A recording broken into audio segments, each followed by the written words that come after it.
So I recently did a video about the ability for generative AI, going through those prompts, setting that stuff up, how that could make you a better photographer.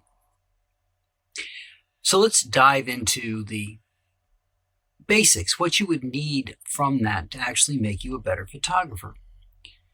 Now, a lot of people will immediately think of speccing out a photo shoot, putting a design behind it, coming up with props or something new if you're talking about a baby, or if you're talking about maybe a high school athlete, making sure that they've got their uniform on or whatever. But another genre for that, of course, is any kind of fantasy photo shoot. And you'll see several of these happen sometimes around the Halloween time. Maybe you've got your clients dressed as a fairy or a knight or a wizard or whatever they want to be. And you'll plan those out. But why aren't you planning out every photo shoot to make it specific to your client? In order to do that, you have to have a conversation with the client, find out what they like, what they don't like, and lay out what it is that you want to do. Now, for me, I like to use a collaborative tool where I can lay out photos or sketches or designs of what I think the photo shoot should look like, which then allows the client to see, and we can have more of a conversation now that we've got some things specced out a little bit more, that they're more visual. We've taken what we've come up with for ideas, I've made a visual representation out of it, and then we can go over and refine as needed. The reason I find this to be important is because I want to make sure that the photo shoot is personalized to the individual. I'm not a fan of what I call cookie cutter photography, and that is use the same set of poses for different people over and over and over again.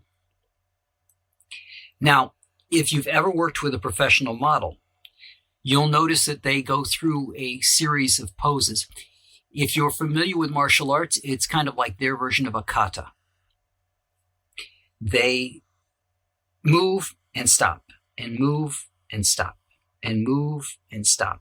And each stop is the pose and the time where the photographer can take a photograph of the model. And these are things that they've done over and over and over again, and it's become rote for them.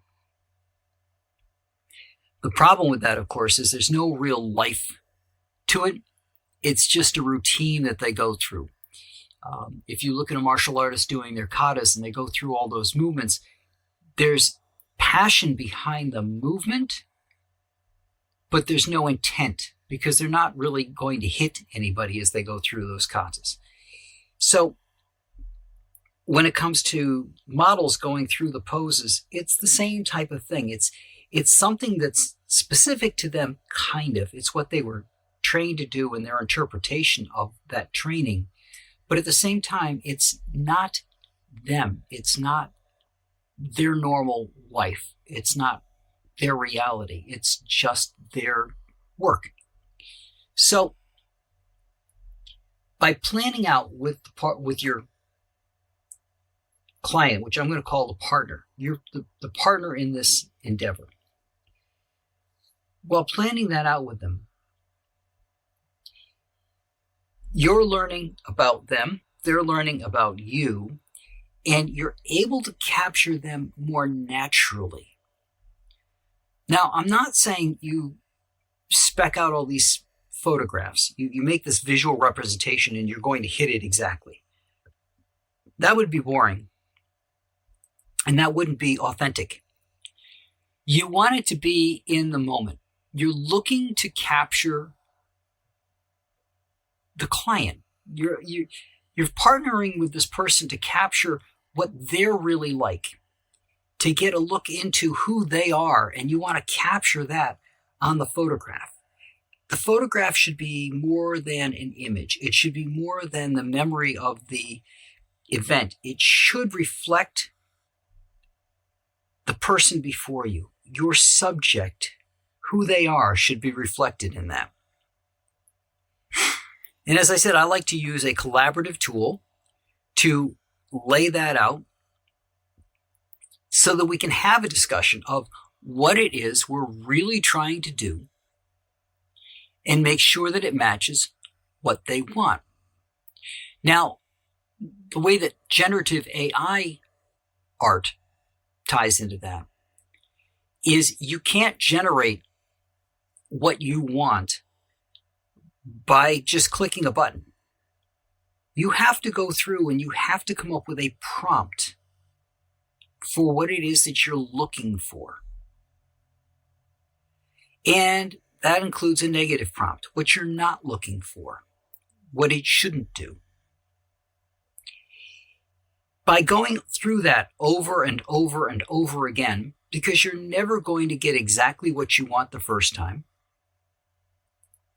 maybe not the second, maybe not the third, maybe in one of the 5 photographs that you get, that it generates, the 5 images, you see something in there that you like. The other 4 might be junk. There might be something wrong with it. It might be close, but it allows you to refine your vision over and over and over again. To, if you're using it on your own machine, no real cost to yourself, right? It's not like you're using any of the commercial products where you have to pay to use it. So you can just keep generating all day long to come up with new ideas and new ways of looking at the same scene as well. So utilizing a tool like that allows you to refine that vision. So let's say you had a conversation with your partner here, and you've defined ideas of what you want to do. They may not be completely fleshed out yet. You've got an idea of what you want to have. So then you go and use something like a generative AI and throw things at the prompt and see what it comes up with.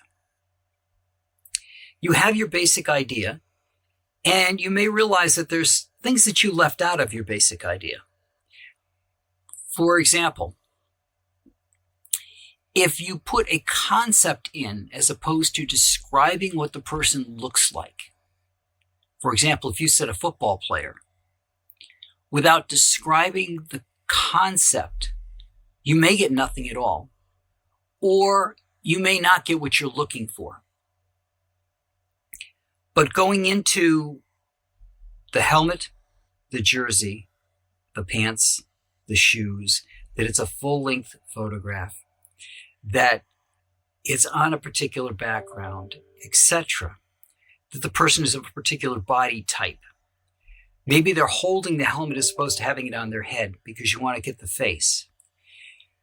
Describing the face, there's a lot more detail that you would have to go into for generative AI than you would have to do with your client, which is good because it allows you to come up with a more solid idea of what you want it to look like. And you could even, if the generative AI came out right, use that as the talking point to talk about your idea with your client.